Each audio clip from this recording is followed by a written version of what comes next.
네, 안녕하세요. 반갑습니다. 바로 이어서 가도록 하겠습니다. 지난 영상에서, 이번 영상에서는 이제 오시언이라는, 가상의 게이러 시인. 이 게이러 시인 오시언이 뭐냐면은, 일종의 창조물이에요, 창조물. 가상의 시인인데, 누가 만든 거냐면은, 바로, 누구였지? 제임스 맥퍼슨. 제임스 맥퍼슨이라는 이 에든버러의 이제 교사였는데, 이 사람이 이제 이 가상의 시인이었던 오시언이라는 것을 창조해낸 겁니다. 그래서 꾸며낸 거죠, 일종의. 그래가지고 이 오시언이 썼던 시들이 이제 낭만파들에게 영향을 주는데, 이거에 이제 영감을 받은 사람들 중에서 상당히 유명한 사람들이 있었어요. 그 중에 이제 스코틀랜드의 이제 철학자 흉 있죠. 데이비드 흉. 그리고 이제 애덤 스미스 하면은 이제 고전 경제학의 거의 제부와 같은 사람인데, 이 애덤 스미스하고 경험론자인 흉한테 이제 엄청난 영향을 주고 이들의 환영을 받습니다. 그러면서 이제 오시언이라는 이 가상시인, 바로 맥퍼슨이 만든 오시언은 세계적으로 유명해져요. 세계적인 유명세를 타면서 이제 유럽에서 다 이제 이 오시언을 알게 되고, 프리드리히 폰 실러 역시 이 오시언의 작품을 찬양합니다. 자, 작품이라고 말하는 게 좀 웃기죠. 왜냐면은 이게 창조물이잖아. 바로 제임스 맥퍼슨이 만든 가상의 인물인, 가상 시인인 오시언의 작품을 실러도 찬양해, 애덤 스미스 뿐만 아니라 누구까지 찬양하냐면은 괴테, 그리고 나폴레옹까지 이제 이 뭐라 그래야 돼? 이 가상의 시인인 오시언의 이 작품을 막 인용하고 찬양합니다. 신기하죠? 예. 그 정도로 뭐랄까, 이 초기 낭만파들의 기대감을 만족시켜줬던 어떤 그런 가상의 인물이었다고 볼 수 있는데, 초기 낭만파들이 이제 자신의 내면성을 많이 추구했다라고 제가 영상에서 말씀드렸었죠. 이 내면성의 가치를 부여했던 이유가 뭐였어요? 외부에서 혁명의 실패라던가 혁명의 변질, 그리고 자신들이 원했던 계몽적인 것들이 이루어지지 못했던 그런 한계성 때문에 결국에는 자신의 내면성으로 파고들었다고 말씀드렸는데, 이러한 내면성에서 나왔던 위조품들, 이러한 일종의 위조품들이 대리만족을 시켜줬다라고 여러분들 이해하시면 될 것 같습니다. 자, 이렇게 해서 이제 오시언이 뭐였는지 간단하게 말씀드렸고, 그리고 또 이제 토머스 체처턴이라는 시인도 꼭 말씀드려야 되는데, 이 사람은 진짜 짧게 살다 갔습니다. 17살에 자살을 해요. 17살에. 왜 자살하냐면은 이제 이 낭만주의적인 어떤 그러한 낭만주의적인 이상이 현실에서 충족이 안 됐기 때문입니다. 이런 경우가 상당히 많죠. 사실상 이 괴테가 만들어낸 인물이었던 자전적 인물이 베르터 역시도 맥락은 좀 다르지만 그래도 비슷한 성향이었죠. 샤를로테라는 여성에 대한 어떤 꿈과 이상을 성취하지 못하는 조건, 유부녀였기 때문에 사실상, 그죠? 그래서 이러한 체처턴도 비슷한 맥락인데, 이 체처턴은 결국에는 이제 오두막에서 굶주림에 시달리다가 죽습니다.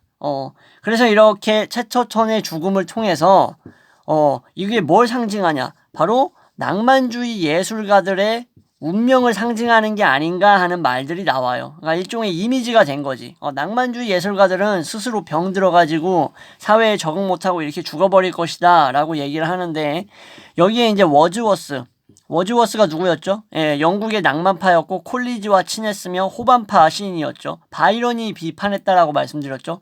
저도 다 생각나네. 여러분들도 생각이 나셨으면 좋겠어요. 워즈워스는 어린이라든가 자연을 예찬했다라고 말씀드렸죠. 그리고 언어에서 본질을 찾으려고 했다라고도 말씀드렸습니다. 이 워즈워스는 이 체처턴, 17살에 자살했던 체처턴에 대해서 자만심 속에서 죽어버린 어린 청년이라고, 잠들지 않는 영혼이라고 불렀고, 또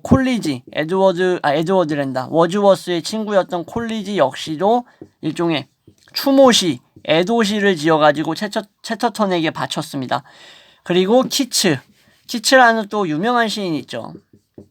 키츠 또한 엔디미언이라는 이러한 이름의 이제 영어를 가장 순수하게 썼고 진정 영어답게 쓴 시인이 체처턴이었다라고 해서 이러한 엔디미언 이 작품에서 묘사합니다. 누구를? 자살했던 체처턴이라는 이 낭만주의 청년을. 예.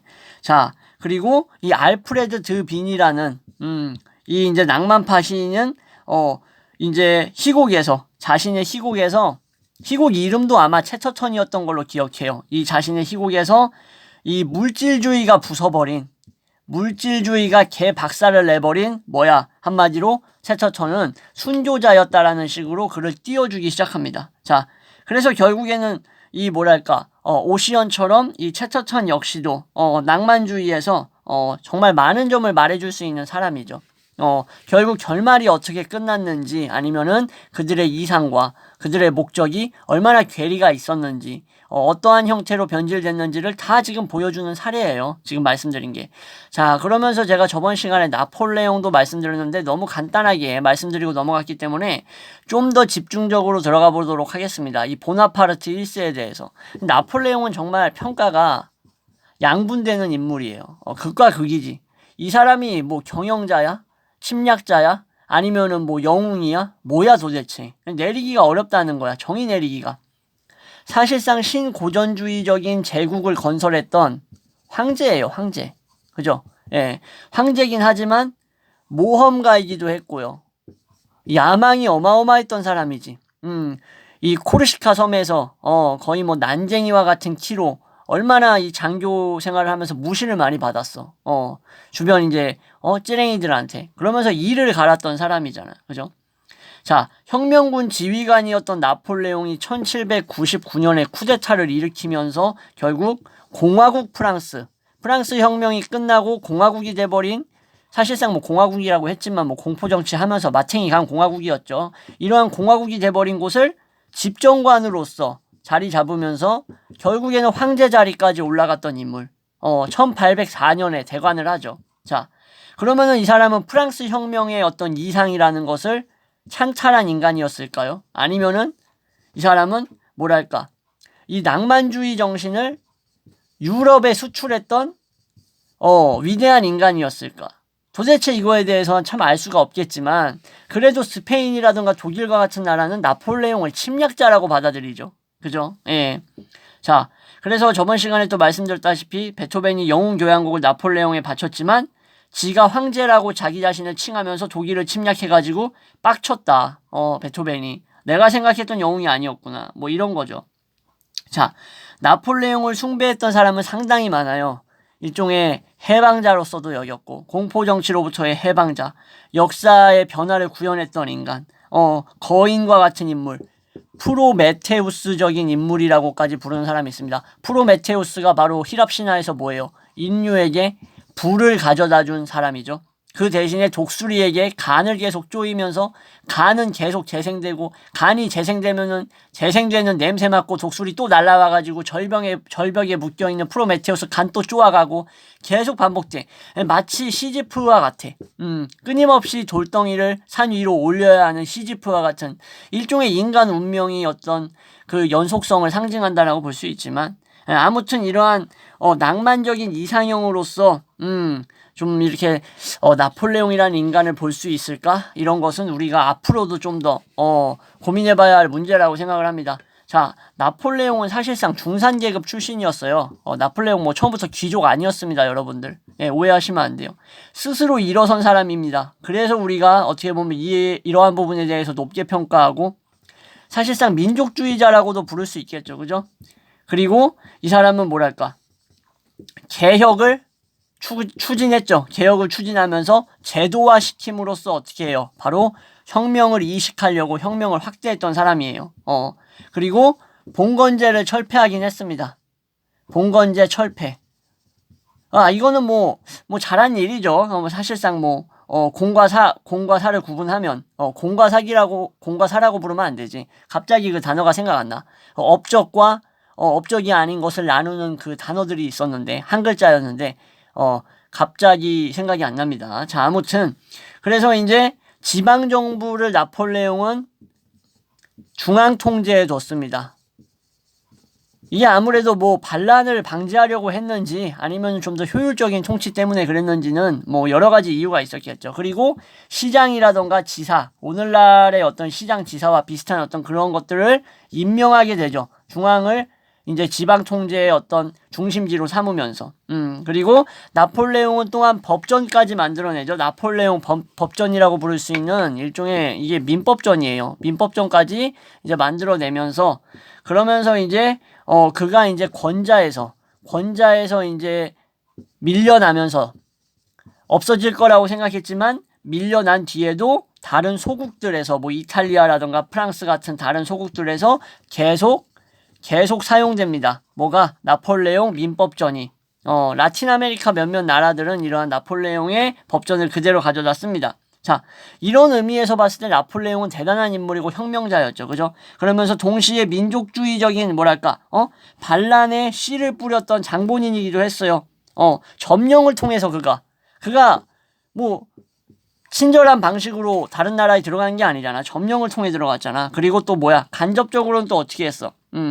그의 모습을 또 모방하게 만드는 나폴레옹의 모방자들을 양산했다는 차원에서 사회 악적인 부분도 있죠.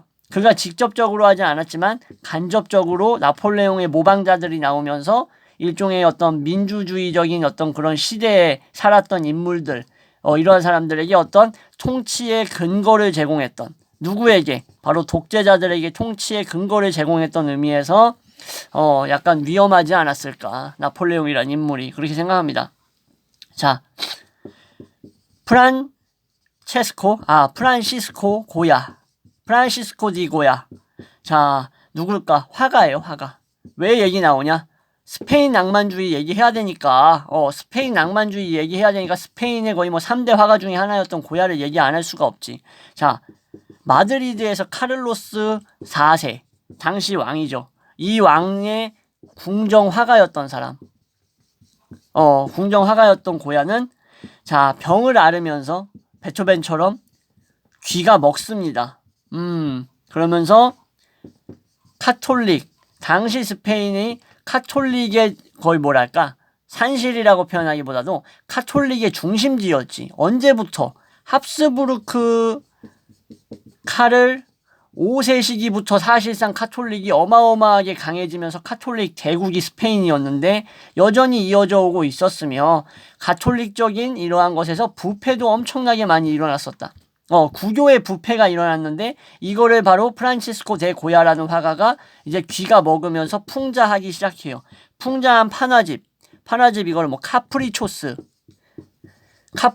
뭐 변덕이라고 뭐 부르기도 하는데 이렇게 해가지고 이 고야는 막 악몽과 같은 이미지 막 팔이 잘린 인간, 모가지 떨어져 나간 인간 이런 것들을 일종의 판화집으로 만들기 시작합니다. 이건 여러분들이 서양 미술 관심 있으면 분명히 알고 계신 부분일 거예요.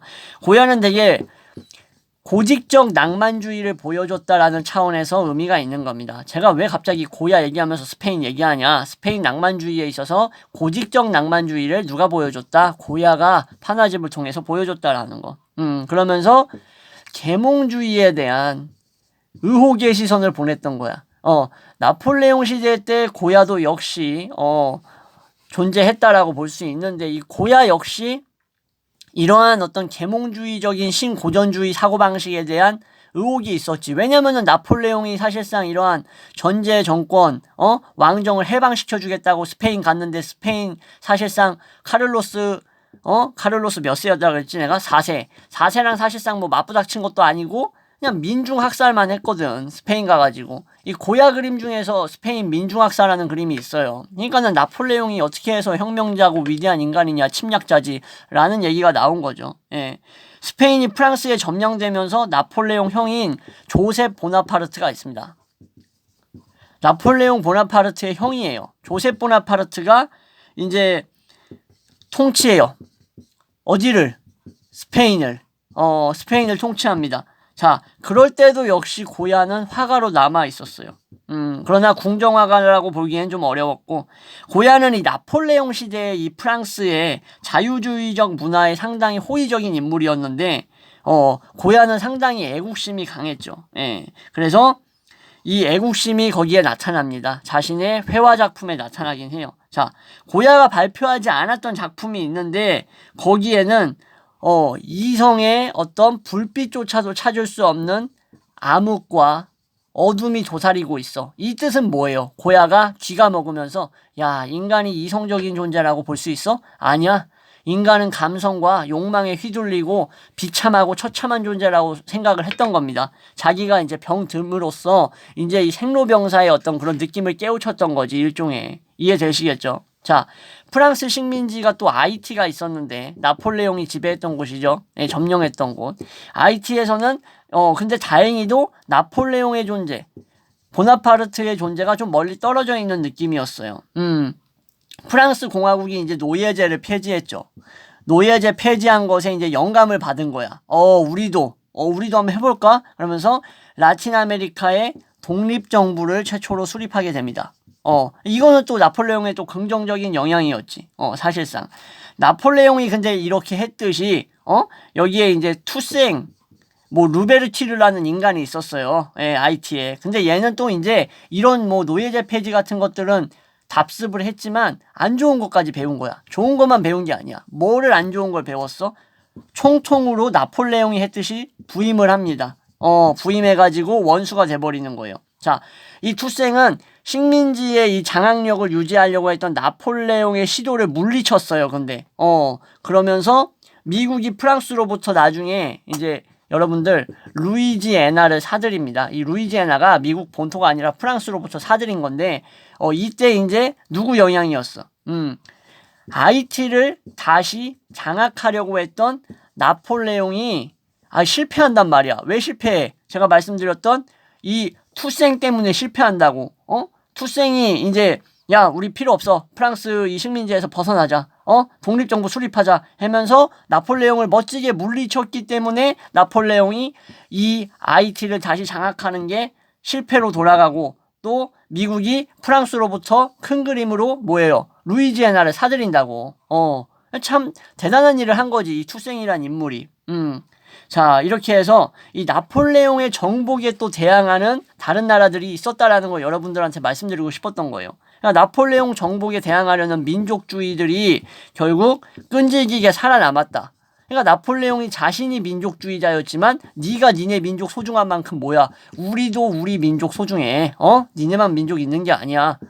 이렇게 나온 거죠. 사실상 맞불작전 나온 거야. 그러면서 이제 여러 나라로 분열되어 있었던 이제 독일에 이제 나폴레옹이 침략을 하죠. 침략하면서 뭘 던져줘? 극단적인 민족 감정을 사실상 부여해주는 꼬라지가 돼버립니다. 자, 독일은 원래 제가 뭐라 그랬죠? 프로이센 중심으로 작은 나라들이 분열되어 있는 국가였다라고 말씀드렸었죠. 예전 영상에. 근데 뭐야? 보나파르트가 침략하면서 독일 민족들한테 완전히 반발심과 야, 우리 뭉쳐야 된다. 아니 뭉치지 못할 거면 우리 존재 자체로서의 민족 감정을 개별적으로 가져보자. 너넨 뒤졌다. 이러면서 극단적인 감정을 부여하게 해준 게 나폴레옹의 침략이 원인이 됐었다라고 이해하시면 될 것 같습니다. 자, 그래서 이제 다음 시간에 뭘 말할까?